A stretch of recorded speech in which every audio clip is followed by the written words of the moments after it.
Good morning. I've got a client. This is Don, by the way. Drive-bys with Don, another one. The reason for this one is called the best game. And there's some clients I've got that are very, very large. A lot of employees, many cases global. Also owned by parent companies in different countries. And so there's a dynamic that's a little bit different. In a couple of cases, they're also public companies.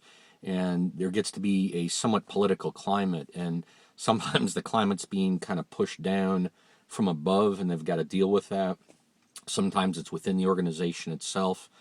And anytime I see a political climate, I get concerned. And every climate's political to some extent. But every time I have to deal with this, I think back to something I learned as a very young man.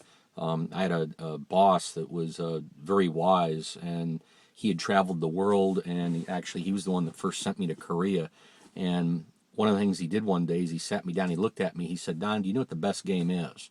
And I think I'm going to get some great sophisticated wisdom about how to deal with political issues with some of these companies. Comment he made to me, he said, "Don, the best game is the no game.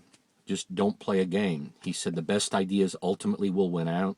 He said if you can keep not playing the game, he said you'll get burned sometimes, but he says the reality is you'll start attracting the people that like directness, that like hearing what you believe, at least is your version of the truth.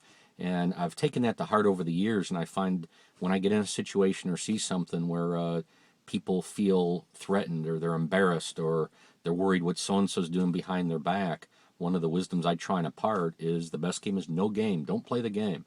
Don't respond to a lot of that stuff. And in the long term, may hurt you short term, but long term, it'll help you. So hopefully that's a little bit of wisdom for me for the day on one of our drive-bys. Look forward to seeing you next time.